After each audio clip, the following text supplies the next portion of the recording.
할렐루야. 오늘 말씀 마태복음 5장 3절에서 12절 말씀, 우리 팔복 하늘의 신령한 복이라는 제목으로 여러분들과 함께 은혜를 나누고자 원합니다. 우리가 너무나 잘 알고 있는 이 마태복음 5장 7장은 그 유명한 산상수훈입니다. 마태복음에 수록된 5대 강화 가운데 이 첫 번째 강화인 이 산상수훈이 마태복음 5장 3절에서부터 7장 27절에 기록되어 있는데요. 그리스도의 초림과 재림 사이를 살아갈 우리 기독교인들에 대한 윤리의 헌장이라고 볼 수 있겠습니다. 그러니까 하나님 나라, 즉 천국의 도래는 이미 예수 그리스도의 초림과 함께 이 땅에 여러분 건설되어졌고, 또 그러나 아직이라는 단어로 요약할 수 있는 것처럼 그리스도의 초림으로 천국은 이미 세상에 임하였으나, 또 회개하고 복음을 영접한 이들은 또 천국 시민이 되었으나, 그러나 아직 여러분 그 천국이 완성된 것은 아닙니다. 그리스도의 재림을 통하여 종말에 갔으나 온전히 천국이 이루어지는 것인데요. 역사의 종말에 이 천국이 완성될 때까지 우리 천국 시민들인 그리스도인들이 하나님의 진리와 사단의 불법이 혼재한 상태에서 이 세상에 살아가고 있습니다.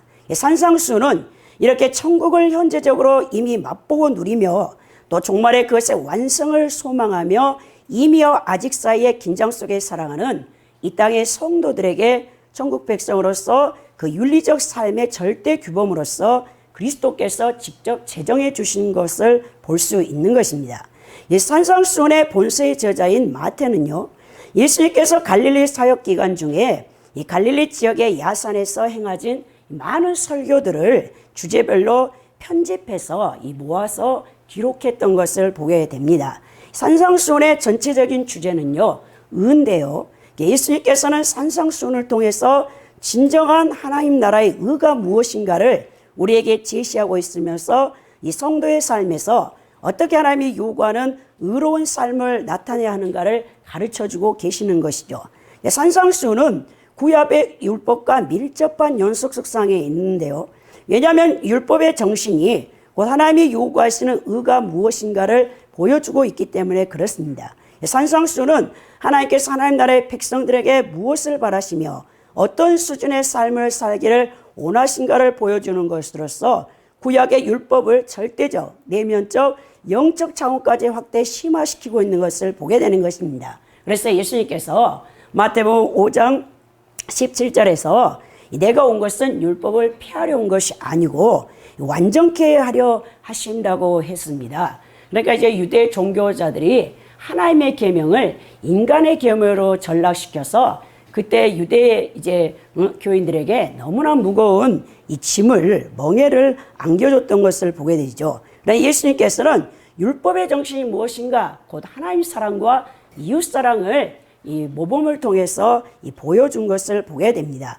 이 마태복음의 산상수훈은 누가복음의 평지 설교인 누가복음 6장 20절에서부터 49절과 많은 유사점을 가지고 있지만 또 차이점도 가지고 있는 것을 보게 됩니다. 우리가 정말 이 산상수훈을 통해서 하나님께서 우리의 그리스도인들에게 요구하시는 이 윤리가 무엇인가를, 그리고 또 하나님께서 우리에게 이미 주신 또 영적인 이 팔복이 무엇인가를 오늘 여러분들과 함께 나눠보고자 원합니다. 하나님께서는 우리에게 신령한 복을 여러분 주시기를 원하죠. 우리는 신령한 복을 받는 자들, 이미 그리스도인이 되었습니다. 그것이 오늘 마태복음 5장 3절에서부터 6절에 기록되어 있는데요. 이 3절에 보면요, 심령이 가난한 자는 복이 있나니 천국이 그들의 것임이라 그랬죠. 오늘 이 본문 이하로부터 12절까지는 천국 시민으로서 지켜야 할 세법, 즉 산상수훈이 이 요강이라 할 수 있는 8가지의 축복이 선언되고 있는데요. 이것이 누가복음의 평지 설교와 내용상 평행을 이루고 있으나 이 팔복으로 구성된 마태복음과는 달리 누가복음에서는 4가지 복과 4가지 저주가 함께 기록되어 있는 것을 보게 된다는 것이죠. 누가복음의 평지 설교에서는 심령이 가난한 자, 그 말은 빠져 있고 그냥 가난한 자로만 기록이 되어 있는데요. 오늘 마태는 정말 이 복을 받은 그리스도인들은 이 심령이 가난한 자라고 말씀하고 있습니다. 이 심령은 헬라어로 여러분 피누마인데요. 영, 이 마음을 의미하는 단어가 되겠습니다. 이 마음이 이 8절에도 나와요. 이제 마음이 깨끗한 자는, 청결한 자는 하나님을 볼 것이라 하면서 거기에도 마음이 나오는 것을 보게 되는데, 그러니까 우리가 정말 하나님을 섬기는데 가장 중요한 요소가 사실 이 마음이라는 것을 우리가 볼 수 있는 것이죠. 이 마음은 어떤 곳이냐? 인간의 보다 내면적이고 본질적인 부분인 전인적인 인간을 나타내기 위해 사용되었다고 볼 수 있는데요. 이 심령이 가난한 자는 두 가지 의미로 해석될 수 있습니다. 첫째는요, 정말 물질적으로 이 가난한 사람을 말할 수도 있어요. 그러나 또 더 나아가서 물질적인 가난이 아닌 이 내면적인 가난을 또 얘기할 수도 있습니다. 이 물질적인 가난으로 해석한다고 볼 때 이사야 61장 1절에서 예수님께서 이제 주 여호와의 영이 내게 내리셨으니 이는 여호와께서 내게 기름을 부으사 가난한 자에게 아름다운 소식을 전하게 하려 하심이라.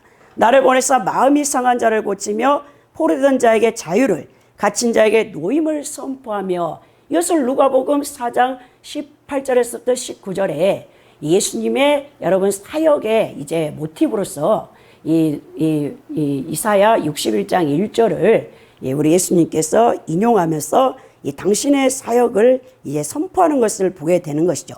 여기서는 여러분 물질적인 가난, 이것은 실제적으로 이 재물이 많은 자는 하나님 뜻에 합당한 진정한 겸손함을 갖기 어렵다는 이 뜻을 갖고 있는데요. 이것이 더 확장되어져서 예수님께서는 이 그리스도께서 선포하신 천국 복음은 과거 이사야가 장차 출현하실 메시아의 사역을 내다보면서 이 물질적으로 가난한 자들에게 아름다운 소식이 전파될 것을 이렇게 예언적으로 실현한 점을 우리가 볼 수 있습니다. 그러나 우리 예수님께서는 실제적으로 여러분 우리가 심령이 가난하기를 원하시는 것이죠.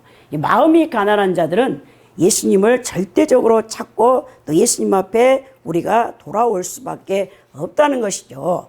이 가난한 자에 해당하는 여러분 그 헬라 언어가요, 푸토코스인데요. 이게 웅크리다라는 뜻을 갖고 있습니다. 이 단어는요, 신약 성경에서 궁핍함을 나타내는 이 다른 단어인 페네스라는 그보다 훨씬 이 정도가 이 심각한 절대 빈곤의 상태를 나타내고 있는데요. 이 단어는요, 의지할 사람이나 재산이 전혀 없는, 우리가 누가복음 16장에서 부자와 이 거지 나사로에 대한 이야기가 나오잖아요. 그 나사로의 상태를 말하고 있는 거예요.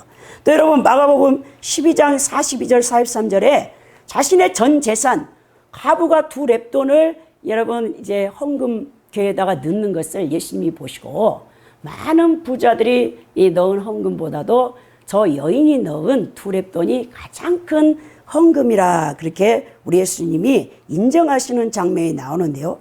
이렇게 여러분 가난한 자들, 이 심령이 가난한 자는요, 이 세상의 소망을 모두 끊어버리고 오직 하나님으로부터 은혜와 자비가 채워지기를 바라는 자기의 모든 것을 포기한 겸손한 자를 가리키고 있다는 것입니다. 이런 사람들에게 우리 하나님께서 어떤 복을 주냐? 이 복이 있나니 그랬죠. 이 9번의 복이 있나니가 반복되는데요. 이 복이 있다는 것은 축복의 대상이 되는 사람, 심령이 가난한 자에 대한 묘사가 나오고요. 또 축복의 내용, 천국이 저들의 것이라는 형식으로 계속해서 팔복이 기록되어 있는데요. 여기서 복은요, 단순히 심리적인 행복 이상의 그 의미가 아니에요. 물론 눈에 보이는 물질적인 복도 뛰어넘는 지고의 행복을 말하고 있는 것인데요. 그래서 우리가 정말 이 천국에서만 맛볼 수 있는 인간의 상상을 뛰어넘는 최고의 상태, 이것을 여러분 복이라고 마태는 얘기하고 있는 것입니다. 그 심령이 가난한 자에게 어떤 복이 주어지냐? 천국이 그들의 것이라는 것이죠. 천국 시민이 되는 조건인 동시에 그리스도에게로 나옴으로써 이 천국 시민이 된 자들이 현재의 모습이 바로 여러분 우리 안에 이미 예수님을 믿을 때 영적인 하나님 나라가 건설되어졌습니다. 여러분들은 심령 천국이 이미 건설되어져 있는 상태죠. 이 천국은 어떤 상태입니까? 왕권이 미치는 범위죠. 하늘 왕국입니다.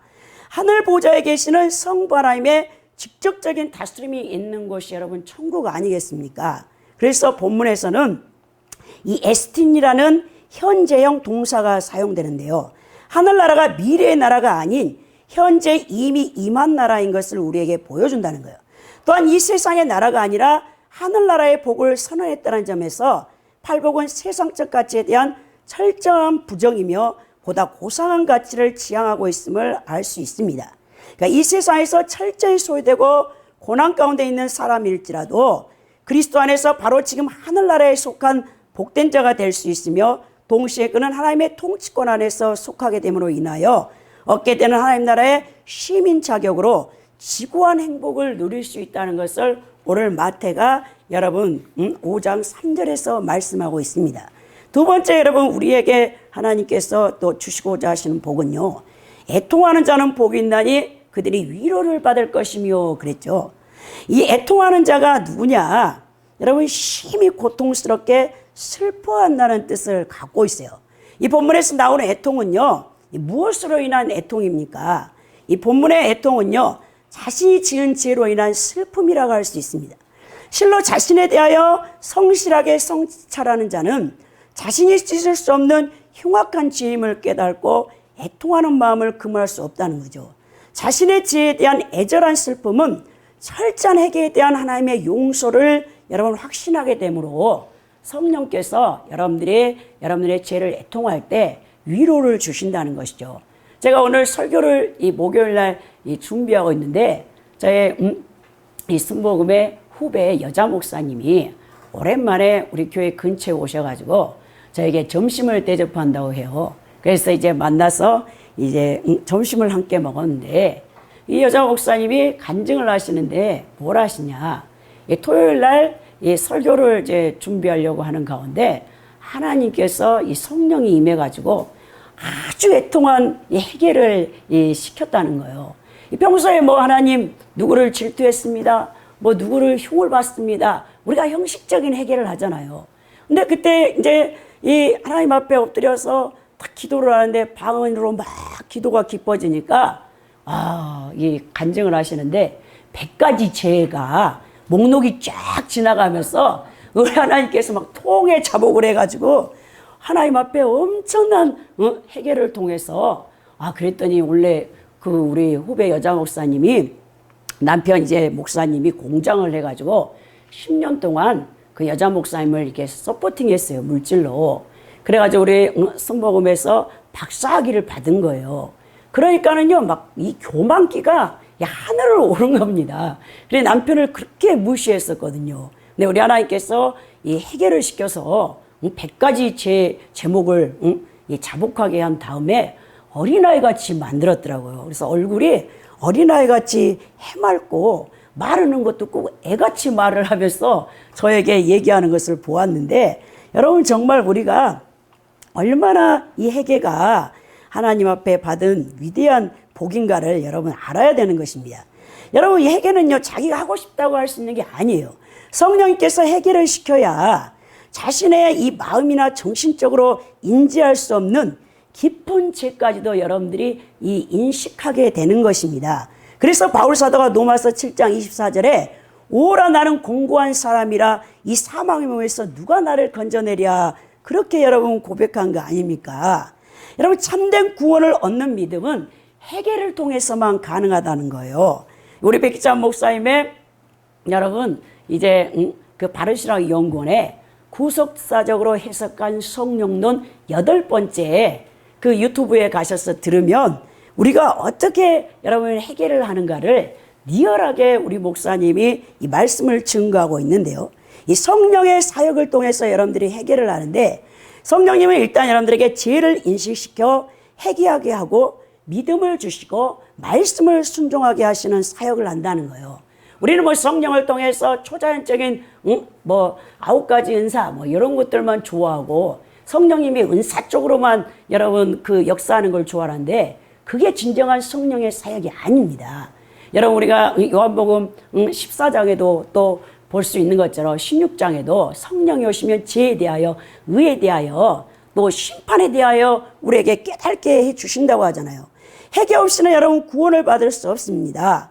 여러분 먼저 성령님을 통해서 여러분들이 이 회개를 하게 되면 칭의를 얻게 되는 것이죠. 이것은 법적 측면에서 여러분들이 죄인인데 죄가 없다라고 이렇게 판결을 해주는 거죠. 죄를 덮어주는 것이죠. 그 다음에 여러분 중생을 얻게 되는 거 아닙니까? 이건 영적 측면에서 거듭나게 되는 것입니다. 더 나아가서 여러분들이 양자 된다. 이 성부 하나님의 사역으로서 여러분들을 하나님의 자녀로 여러분 입양시켜서 성령이 네가 하나님의 자녀가 됐다라고 확신을 주면서 인을 쳐주는 거잖아요. 이 칭의 중생 여러분 이 양자가 칭의는 예수 그리스도의 십자가의 보혈의 공로로 우리 죄가 덮어졌고 그거를 또 여러분 이제 성령께서 2000년 전에 갈보리 십자가에 흘리신 그 보혈의 피를 이 여러분들에게 친히 가지고 와서 여러분 영혼 자소에 그 죄를 이제 씻어주도록 그리스도의 피를 뿌려줘서 성령님이 내주하시잖아요. 그래서 여러분들이 중생하게 되고 더 나아가서 양자 되어지는 것을 보게 되는데요. 이게 여러분 우리 백자 목사님의 구속사적 관점으로 해석한 성령론 8번째에 잘 여러분 거기에 강의가 되어 있으니까 여러분들이 좀 듣고 야 이게 얼마나 중요한가. 회개가 여러분들 회개 없이는 우리가 절대 구원을 받을 수 없다는 거.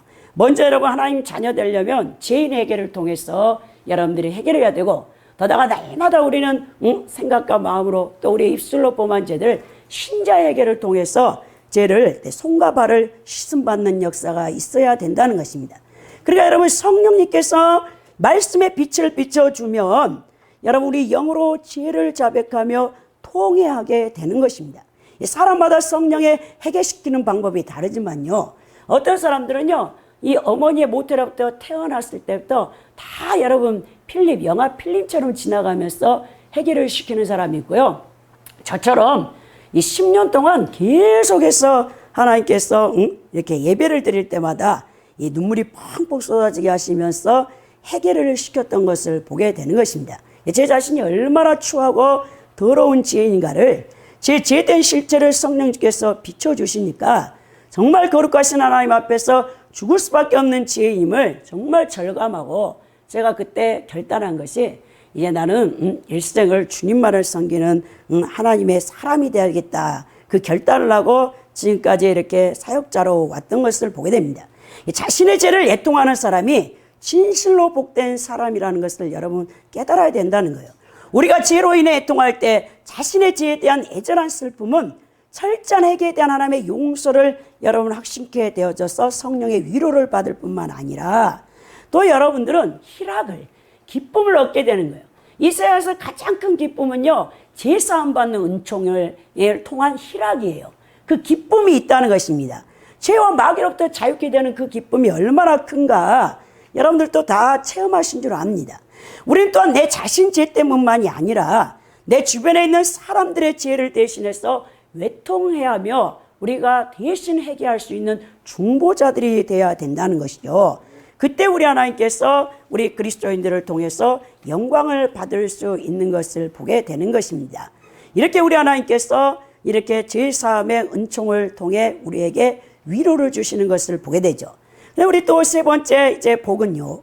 온유한 자는 복이 있나니 그들이 땅을 기업으로 받을 것이며 그랬죠. 온유하다는 뜻은요. 외부로부터 닥치는 억압과 고난에 대하여 거칠게 반발하거나 인간의 힘으로 해결하기 위하여 결사적으로 대항하는 것이 아니라 상대방에 대한 마음과 복수심에서 벗어나서 모든 것을 하나님께 맡기고 영적 평정을 유지하는 이 상태를 온유한 상태라고 하는 것입니다.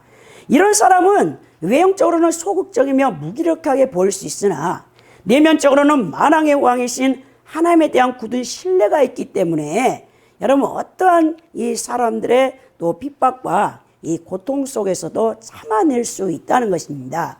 여러분 예수님 자체가 온유한 분이세요. 예수님께서 마태복음 11장 29절에서 나는 마음이 온유하고 겸손하니 나의 멍에를 메고 내게 배우라 그리하면 너희 마음이 쉼을 얻으리니 말씀하셨죠. 예수님의 성품 자체가 온유 겸손 사랑이신데요. 예수님께서는 얼마나 온유하셨는가. 이사야 53장 7절에서 12절에 이 예수님의 이 순환을 이 이사야가 예언했잖아요. 그는 곤욕을 당하여 괴로울 때도 그 입을 열지 아니하였으며 마치 도수장으로 끌려가는 어린 양과 털 깎는 자 앞에 잠잠한 양같이 그 입을 열지 아니하였도다. 그러나 실상 그가 많은 사람의 죄를 지며 범죄자를 위하여 기도하였느니라 그랬죠. 예수님이 여러분 그만큼 온유한 분이시라는 거예요. 온유한 자들에게 하나님이 주신 복은 뭡니까? 그들이 땅을 기업으로 받을 것이며 그랬죠. 이 기업을 뭡니까? 상속을 받는다. 유업으로 받게 된다는 뜻인데요. 이 출애굽한 이스라엘 백성들은 하나님의 은혜로 말미암아 인간의 힘이 아닌 여호수아와 함께 이제 30번이 넘는 전쟁을 통해서 가나안 땅을 분배받는 것을 우리가 여러분 출애굽기, 민수기, 또 여러분 신명기를 통해서 여호수아서를 통해서 보게 되는데요. 이렇게 여러분 이 만왕의 왕이신 하나님의 은혜로 땅을 기업으로 받는 축복을 누리게 되는 것이 바로 온유한 자가 받는 복입니다. 이 땅을 기업으로 받는다는 것은 반드시 여러분 이 현세에서 이루어지는 축복을 가리키는 것만은 아닙니다. 물론 하나님께서는 온유한 자에 대한 보상으로 실제로 이 땅에서 차지할 수도 있는 현세 축복을 주시기도 하지만요. 궁극적인 여러분 우리 온유한 자가 받는 이 성취는 종말론적으로 이루어지게 되는데요. 신실한 하나님의 백성이 장차 하나님 나라를 상속받아 영원히 거하게 된다는 것은 이 신구약 성경의 일관된 사상인 것을 우리가 보게 되는 거예요. 따라서 성도는 이 땅에서 그리스도를 본받아 하나님과 사람 앞에서 온유한 삶을 살되 이 세상에서 주어지는 작은 보상이 아니라 장차 하나님 나라에서 주어질 기업으로 얻는 큰 보상을 바라면서 여러분들이 신앙생활을 해야 한다는 것입니다. 여러분 네 번째 복은 의에 줄이고 목마른 자는 복이 있나니 그들이 배부를 것임이라 그랬잖아요. 이 디카이오시넨이라는 여러분 이 헬라어의 의는요 굉장히 중요한 것입니다. 누가복음에서는요 목마르과 함께 의가 나오는데요. 그 여러분 의는 뭐냐? 윤리적인 의미의 의를 가리킨다고 볼 수도 있고요.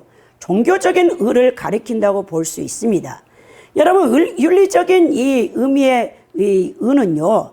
이 복받을 자에 해당하는 사람은 이 세상에서 윤리가 땅에 떨어지고 불의가 가득한 것에 대해서 깊은 회의를 느끼며 의를 갈망하는 자가 되는 것이죠. 여러분 창세기 19장에서 소돔과 고모라 땅을 심판하기 위해서 두 천사가 갈 때 거기에 여러분 아브라함의 조카 여러분 롯이 있었잖아요. 그 소돔과 고모라 땅이 얼마나 불의한 자들로 가득했습니까? 그때 롯이 여러분 그 하나님의 의를 가지고 여러분 고통하는 것을 보게 되는데요. 마찬가지라는 거예요. 지금 여러분 이 세상은 불의가 가득합니다. 거짓이 난무합니다. 우리 대한민국을 비롯해서 전 세계가 그래요.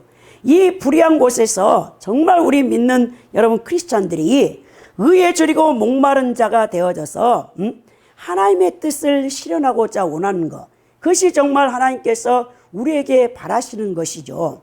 그 줄이고 목마른 자에게 이 생리적으로 줄이고 목말라 하는 그대로 생명회복의 가능성이 있는 자들인데요.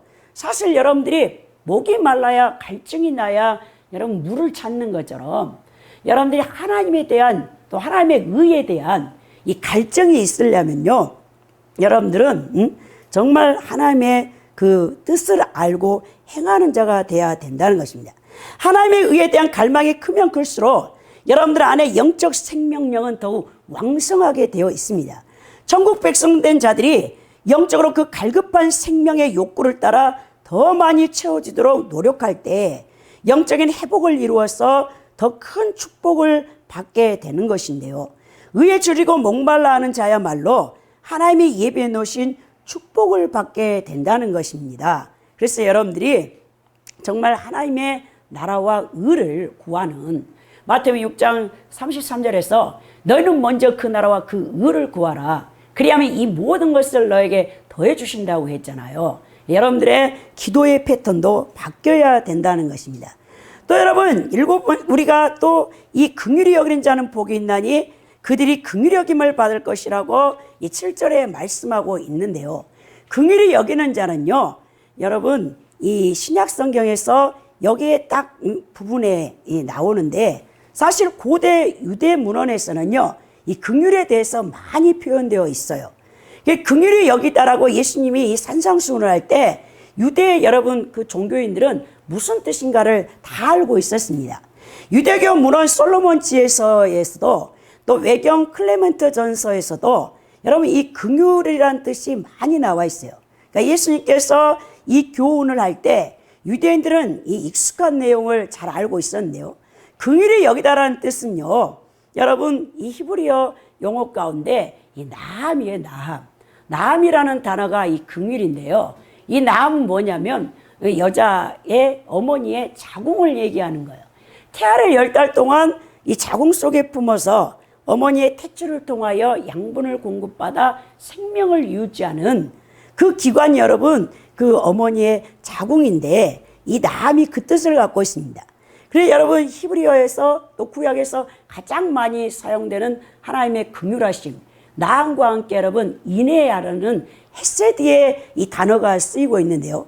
헤세드의 뜻은 상대방의 감정에 공감할 뿐만 아니라 상대방의 어려움을 여러분 깊이 절감하여서 이 도와주고자 하는 마음을 갖고 있는 이 헤세드는요, 하나님께 속해 있는 신적 속성을 얘기하는 것을 보게 되는 것입니다. 즉 하나님은 당신의 백성에게 헤세드를 베푸셔서 죄를 용서하시며 구원으로 이끄시는 것을 보게 되는데요. 우리 인간은 이러한 하나님의 무한하신 헤세드로 우리가 구원을 받게 된다는 것입니다.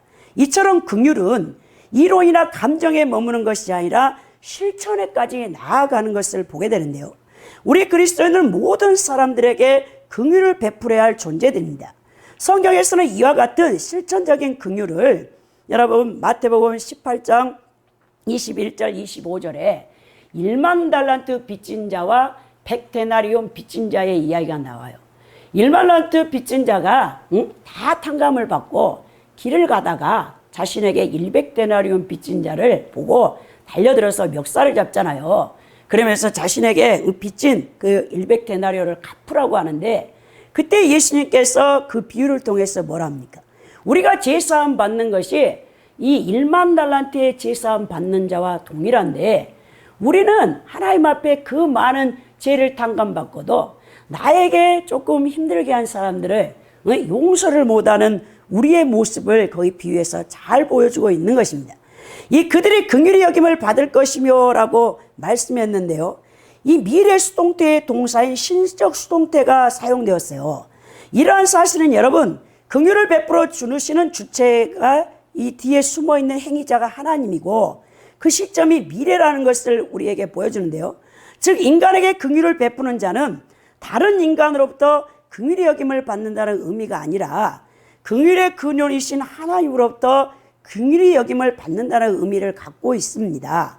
그러니까 하나님께서는 인간이 선행을 보고 기계적으로 우리에게 긍휼을 베푸시는 분이 아니란 말입니다.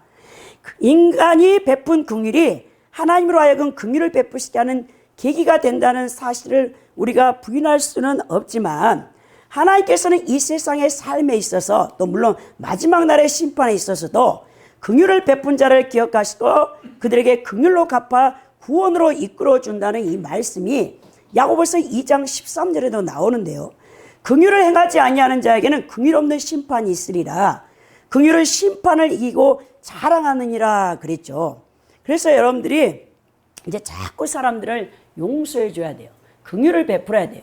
좀 부족해도 허물 많아도 정죄하지 말고 내가 하나님 앞에 그 많은 빚을 탕감받은 지인이기 때문에 다른 사람을 향해서도 여러분들은 긍휼한 마음을 갖고 있어야 우리 하나님께서 여러분들을 긍휼히 여겨주신다는 것이죠. 두 번째로 보면 하나님을 여러분들이 보여줄 수 있는 거룩한 자들이 되어야 한다라고 오늘 마태복음 여러분 5장 8절에서부터 9절에 기록되어 있는데요. 8절에 보면요. 마음이 청결한 자는 복이 있나니 그들이 하나님을 볼 것이요 그랬죠. 여기서 여러분 이 마음은요. 카르디아입니다. 이 심령이 가난한 자 3절에 나오는 심령 피누마하고는 본질적으로 여러분 이 단어가 다르게 쓰였는데 내 본문에서 마음은 인간이 알고 느끼고 결정하는 지정의의 기능과 더불어 외적 경건이나 의식적 정결함에 대조되는 내적 정결을 보다 강조하기 위하여 이 마음이라는 카르디아라는 이 헬라어 용어가 사용된 것을 보게 됩니다. 그러니까 인간의 외적 정결과 의식적 정결도 중요하지만 가장 중요한 게 뭐냐? 마음의 내적 이 정결이 수반되지 않는다면 여러분들은 어떤 자가 되냐? 외식하는 자, 위선자가 된다는 거예요. 따라서 이 본문에서는 진정한 정결은 전 인격의 자소이며 하나님과 교통하는 통로가 되는 마음으로부터 시작돼야 함을 보여주고 있는 것을 보게 되는데요. 이 마음이 청결한 자는 하나님을 본다라고 하죠. 여러분, 구약에서 이 레위기서에 보면 여러분 정결례 예식이 나오고 죄의적인 면이 나와요. 이 죄 지은 자가 자신이 죄를 지었다고 깨달을 때 자기의 형편껏 여러분 재물을 가지고 오잖아요. 그래서 자기의 죄를 여러분 전가시켜서 안수하고 그리고 자신이 그 재물을 이 번제물 될 모든 짐승을 잡아가지고 이제 제사장에 가지고 가는 것을 보게 되는데요. 여러분 구약에서 드리는 이 하나님 앞에 제사 드리는 제물은 어떻게 됩니까? 흠이 없고 정하여야지만 하나님 앞에 바칠 수 있는 거예요. 부정한 것은 하나님 앞에 여러분 바칠 수 없었습니다. 근데 말라기 선지자가 마지막 유대 민족들에게 외칠 때 너희들이 하나님 앞에 드리는데 절름발이에 염소나 또 양을 가지고 오고 눈 하나가 없는 부정한 것을 가지고 와서 하나님 앞에 드린다라고 책망하는 것을 보게 되는데요. 여러분 이렇게 구약에 제물이 될 여러분 양이나 짐승도 부정한 것은 하나님 앞에 가지고 나가지 못하는데 우리 신약 성도들은 여러분 제물이 누굽니까? 자기 자신이에요. 그래서 여러분 로마서 12장 1절에서 2절에 바울 사도가 이 너희가 뭔가 신령한 제사를 드리라. 여러분 구별되라 그랬죠. 그래 우리가 정말 산 제사를 하나님 앞에 드려야 되는데 오늘 여러분들이 주일날 하나님 앞에 예배 드리기 위해서 여러분 자신이 제물이 되어서 하나님 앞에 나아가는 것입니다. 그 제물은 어떻게 합니까? 마음이 더러운 것을 안 돼요. 깨끗해야만 하나님께 나아가 하나님을 볼 수 있다라고 오늘 말씀하는 것입니다. 그러니까 예수님께서 말씀하시는 마음이 청결한 자는 구약 성경에서 말하는 청결보다 더 깊은 의미를 갖고 있네요. 이 구약의 규례에서는 혼합된 것은 무조건 부정한 것으로 간주되었죠. 레위기서 19장 19절에 보면 하나님의 백성은 육축을 다른 종류와 교합시키지 말며 밭에 두 종자를 섞어서 뿌리지 말고 두 재료로 직조된 옷을 입혀서는 안 된다라고 되어 있습니다. 이런 점에서 볼 때 오늘 여러분 이 본문에 나오는 마음의 청결은 이중적인 마음을 품지 말고 오로지 하나님을 향하는 순수함을 뜻한다고 볼 수 있는데요. 현실적인 측면에 있어서도 마음이 순수하지 못하며 하나님만을 향한 한 마음이 아니라 분열된 자아를 갖고 있다면 하나님이 원하시는 모습이 아니라는 거예요. 여러분들이 이 부정적인 마음을 갖고 있으면요, 하나님에 대한 인식도요 부정적이고 왜곡된 하나님을 여러분들이 섬기게 되는 거예요. 그럼 우상 숭배가 됩니다. 구약의 이스라엘 백성들이 여호와 우상 숭배를 했는데요. 그래서 이스라엘 백성들이 출애굽에서 10가지 재앙을 통하여 살아계신 하나님을 만나고도 이 모세가 40일 동안 금식하며 하나님 앞에 십계명과 성막 설계도를 받으러 시내산에 올라갔을 때 아론을 충동질을 해가지고 그들이 뭘 만듭니까? 금송아지를 만들잖아요. 그게 바로 여러분 여호와 우상 숭배인 거예요. 오늘날 수많은 크리스찬이라는 사람들이 자신들의 이 부정적인 이 깨끗하지 못하는 심령으로 하나님을 왜곡되게 말씀을 왜곡되게 여러분 해석해서 자신들이 만든 하나님을 섬기고 있다는 것을 볼 때 참으로 우리가 마음 아프지 않을 수 없다는 거죠. 오늘 여러분 청결한 자, 마음이 깨끗한 자, 그들이 누구를 보냐? 하나님을 본다고 말씀하고 있습니다. 여기서 본다는 것은요, 여러분 경험하다, 이 알다, 이 눈으로 보는 것이 아니고 정말 하나님을 여러분들이 보게 되는 것인데요.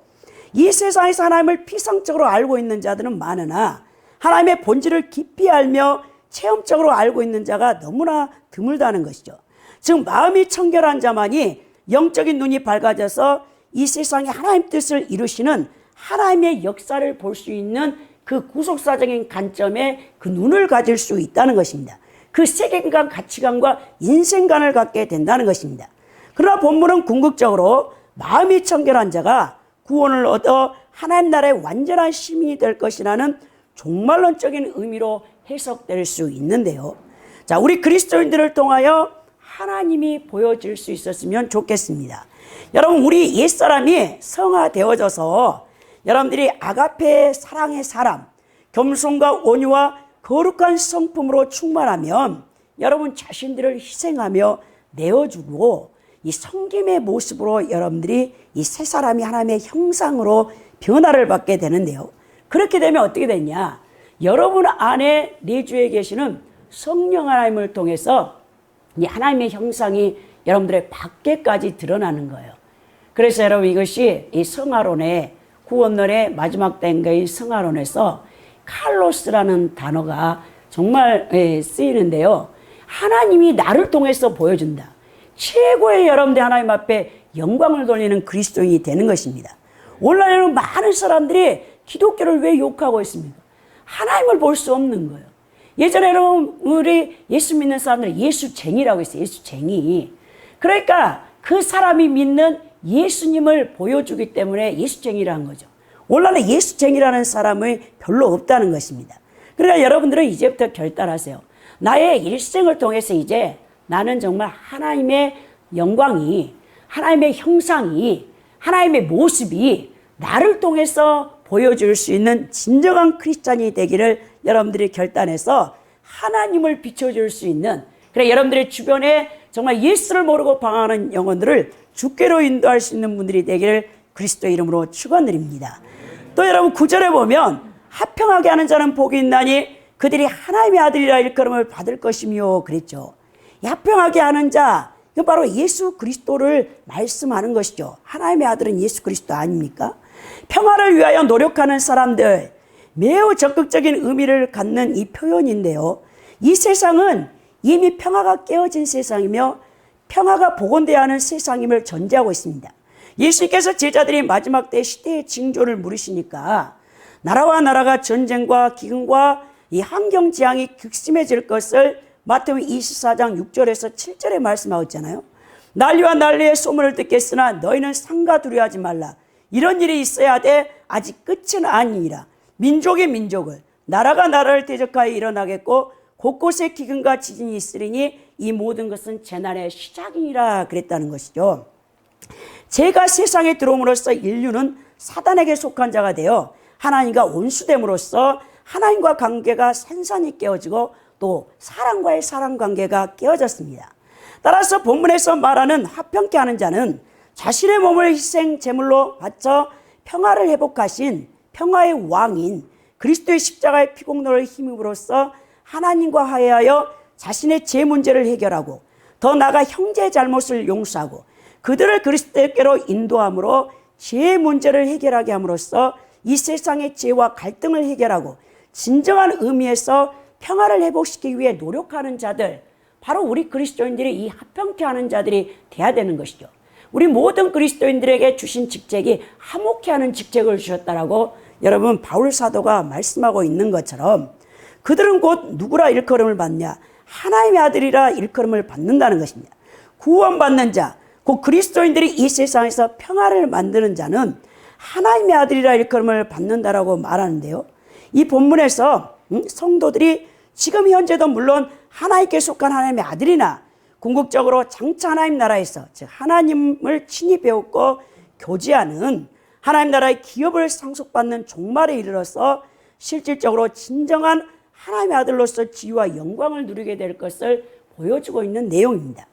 이제 우리 세 번째로 그리스도를 위하여 사는 삶을 두려워하지 말아야 한다라고 오늘 10절에서부터 12절에 말씀하고 있는데요. 10절에 보면 의를 위하여 박해를 받는 자는 복이 있나니 천국이 그들의 것임이라 그랬죠. 여러분 의를 위하여 박해를 받는다. 그리스도의 복음이 전파되는 곳에 지금도 우리의 선교사님들이 얼마나 많은 여러분 박해를 받고 있는지 여러분들은 모르실 것입니다. 제가 어제 조선일보 2020년 6월 27일 9시에 기고된 조선일보의 그 칼럼을 하나 봤어요.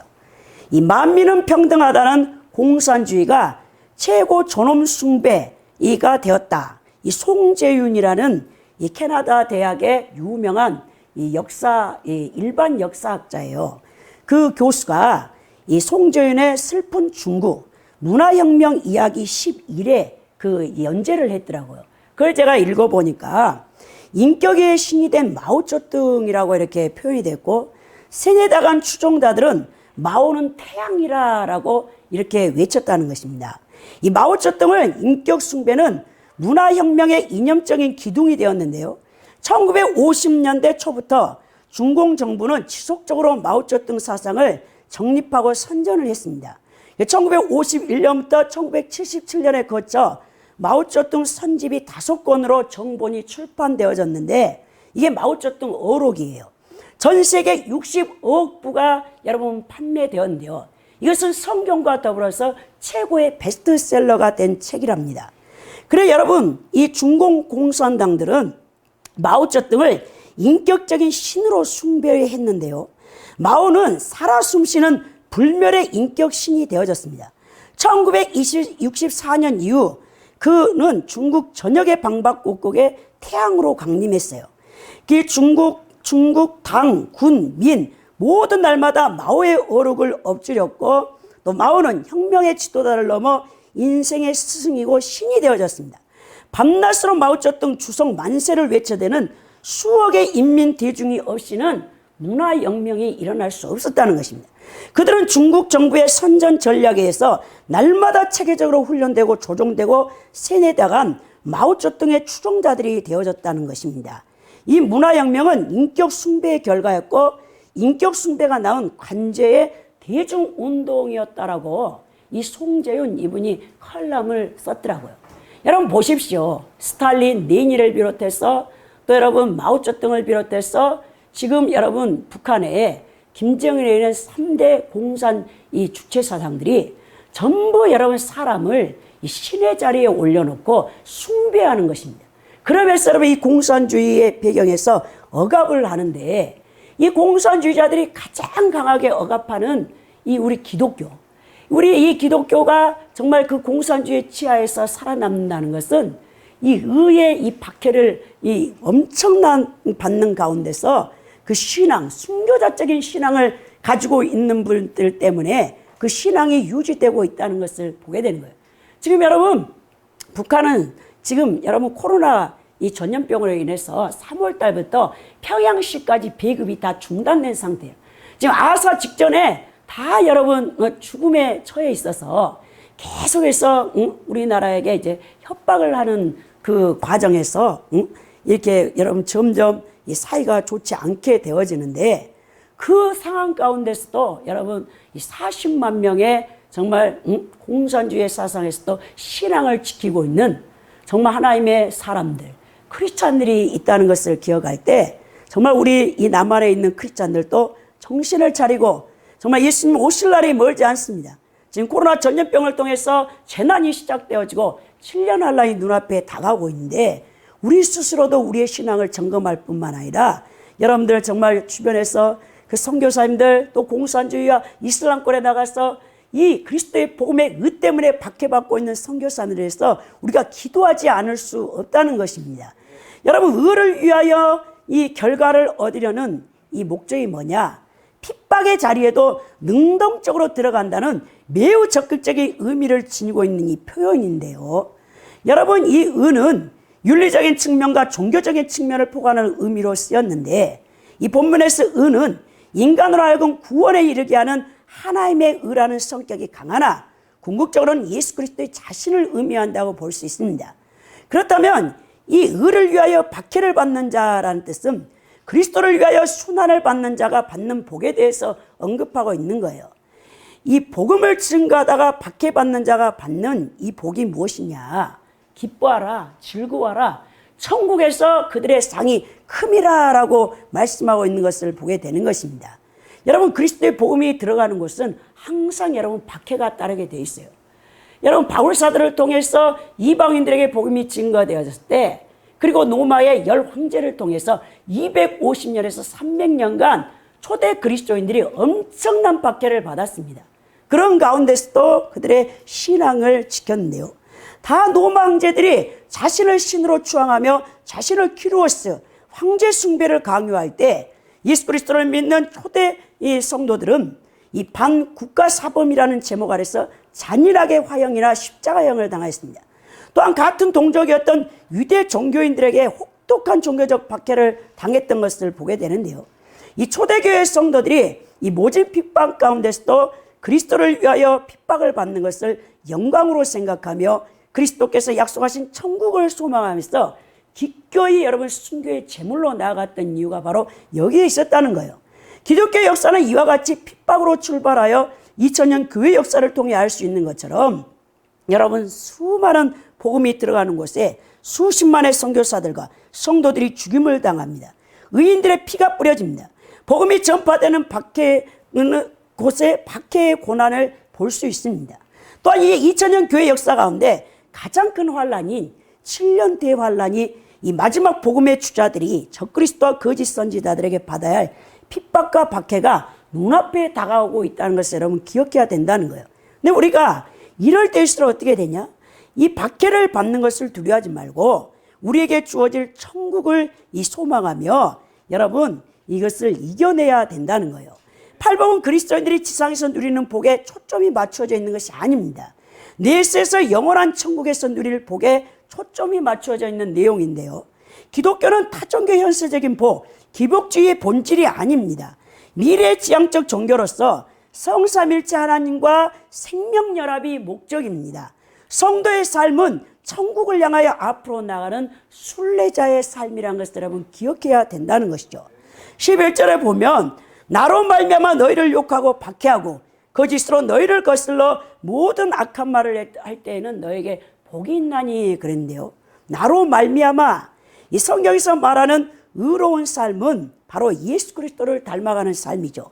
의를 위하여 핍박을 받는다는 것은 바로 그리스도를 위하여 핍박을 받는다는 의미와 동일한데요. 오늘 진짜 그리스도를 닮은 삶을 살면 여러분들이 마귀와 세상에 속해 있는 이 불신, 비그리스도인들에게 미움을 받게 되어 있습니다. 왜냐하면 불의와 거짓이 난무하는 세상 사람들이 자신들의 생활 여러분 태도와 이 생활 방식이 다르기 때문에 눈에 거슬리는 거예요. 거룩한 그리스도인들을 보면 그들에게 미움과 악한 말과 욕을 받게 되는 것입니다. 그리스도 때문에 박해를 받고 욕을 먹고 악한 말을 듣는 것을 두려워하지 말라고 했는데요. 그 이유가 뭐냐? 12절에 보면 기뻐하고 즐거워하라. 하늘에서 너희 상이 큼이라. 너희 전에 있던 선지자들도 이같이 박해하였느니라 그러죠. 즐거워하고 기뻐하라. 예수께서는 성도가 그리스도를 인하여 당하는 고난을 이렇게 삼중적으로 표현하며 강조했는데요. 그리스도의 제자로서 살고자 하는 자는 욕과 핍박을 당하고 악한 말을 듣는 등의 고난을 당할 수밖에 없다는 것을 전제하면서 그리고 이러한 극심한 고난을 당할 때 사람들은 사실 시리에 빠지고 절망을 하며 또 애통할 수밖에 없습니다. 그러나 본문에서 예수님은 거듭 2번 명령령을 사용하여 이러한 극심한 고난 가운데서도 기뻐하고 즐거워할 것을 예수님의 제자들에게 촉구하고 있는데요. 이 기뻐하다는 뜻은 뭐냐면 마음이 너무나 행복해서 막 기쁨이 행복이 넘치는 상태를 말하고 있어요. 즐거워한다는 것은 여러분 이 말로 할 수 없는 이 기쁨이 밖으로 넘쳐서 이 기쁨을 주체하지 못할 정도로 희열을 느끼는 것을 얘기하는 것입니다. 그래서 우리 성 프란체스코 이 13세기에 그리스도를 보여준 로마 가톨릭 교황 체제 아래서 이 교권주의가 타락했을 때 유일하게 여러분 무너진 교회의 기둥을 바치고 있는 사람이 누구였냐면 성 프란시스코, 아시성의 성 프란체스코였는데 그 사람이 여러분 이 이슬람권의 오슬람 트르크 제국의 제자들과 함께 복음을 전하였어요. 탁발 수도사들이었잖아요. 신발도 신지 않고 예수님 말한 것처럼 예수님이 제자들에게 옷 2벌도 가지고 가지 말고 신도 여비로 가지고 가지 말고 돈도 가지고 가지 말고 그냥 가서 너희를 환대하는 곳에 가서 복음을 전하고 거기서 숙식을 해결하고 똑같이 여러분 아시성의 프란체스코 수도에는 그렇게 살았어요. 맨발로 거짓 차림으로 오슬람 투르크 제국의 이슬람의 왕에게 복음을 증거하러 왔다가 엄청 두들겨 맞았잖아요. 잡혀서. 그래가지고 제자들이 스승님 이게 우리가 무슨 꼴입니까? 그러니까 프란체스코가 너무나 기뻐하는 거예요. 왜 스승님 웃음이 나옵니까? 그러니까 이 마태복음 5장 12절에 말씀을 하면서 이 의를 위하여 박해를 받는 자는 기뻐하라 했잖아요. 하늘의 상급이 크다고 하니까 프란체스코가 얼마나 성령이 충만했던지 그렇게 혹독하게 두들겨 맞고도 웃었다라는 여러분 일화가 있을 정도입니다. 성도들은 극심한 고난 가운데서도 미래의 종말론적으로 주어질 주님의 상을 바라보며 기뻐하고 즐거워할 수 있어야 되는 겁니다. 예수께서는 장차 성도가 들어가서 하나님을 친히 뵙게 될 천국에서 많은 상을 얻게 될 것을 약속함으로써 이 세상에 핍박받는 성도들을 위로하는 것을 보게 되는데요. 오늘 너희 전에 있던 선지자들이 이와 같이 박해를 받았느니라 그러죠. 이 선지자들은 누굽니까? 구약의 선지서들을 읽어보면요, 여러분 사실 정말 선지자들이나 사도들은요, 이 세상에서의 복을 하나도 누리지 못했어요. 오늘 우리가 정말 세속주의에 물들어가지고 현대 21세기의 기독교의 이 많은 죄종들과 성도들은 현세적인 복을 받지 못하면 예수 믿는데 막 부끄럽다, 우리가 어떻게 그 복음을 전할 수 있냐 그런데요, 우리하고 여러분 차원이 다릅니다. 여러분 이 선지자들과 사도들이 얼마나 고난을 받았습니까? 구약의 여러분 선지자들, 이사야 선지자 같은 경우는 므낫세 왕, 그 악한 남유다의 히스기야의 아들이었잖아요. 55년 동안 남유다를 통치하면서 가장 극악한 왕에 의해서 야사에 의하면 통나무에 넣어져가지고 톱으로 허리가 잘려져서 죽은 그 위대한 하나님 편에서는 선지자였지만 세상에서는 보잘것없던 이사야 선지자를 보십시오. 여호와의 하나님 말씀을 대언하는데 그것을 지키는데 목숨을 내놓으며 충성했던 것처럼 이제 예수님의 제자들이 하나님과 동일한 예수 그리스도와 복음을 위하여 모든 것을 희생하여 헌신할 것을 촉구하는 내용이라는 것입니다. 예수님으로부터 진리를 배우기를 원하고 예수님을 따르는 그리스도인들은 세상에서 빛과 소금의 교훈 및 이 산상수훈 전체의 교훈이 12 제자들에게만 의미하는 것이 아니라 지금도 예수님을 따르고자 원하는 모든 그리스도인들에게 주어진 교훈이라는 사실을 여러분 명확히 알고 예수님의 말씀에 순종하여 의를 위하여 진리의 말씀을 순종하는 데 따르는 핍박을 여러분들이 두려워해서는 안 된다는 것입니다.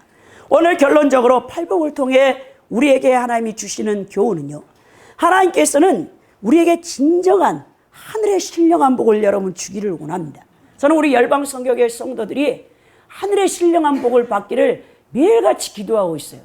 영적인 하나님의 나라를 상속받을 수 있는 상속자들이라는 것을 여러분들이 영의 눈이 열리고 영의 귀가 열려서 그것을 볼 수 있고 그것을 들을 수 있다면 이 현세에서 받고 있는 또 여러분들의 모든 어려움을 능히 이겨낼 수 있기 때문에 그렇습니다.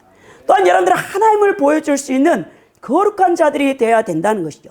이 심령이 청결해서 또 마음이 깨끗해서 여러분들이 성화되어질 수 있도록 여러분들 안에서 새 사람이 그리스도의 형상으로 완전히 변화되어서 이 세상에 하나님이 어디 있느냐, 예수님이 어디 있느냐라고 불신자들이 조롱할 때 여러분들을 통해서 야, 저 사람을 통해서 정말 하나님이 살아계심을 볼 수 있네 라는 그런 소리를 여러분들이 들었기를 원합니다. 또 그리스도를 위하여 사는 삶을 두려워하지 마시기 바랍니다. 그래야 여러분들이 천국에서 주님께 받을 칭찬과 면류관과 상을 받을 수 있는 우리 열방 성교회에 섞여 있는 주의 종들과 성도들이 될 수 있기를 예수 그리스도의 이름으로 축원드립니다.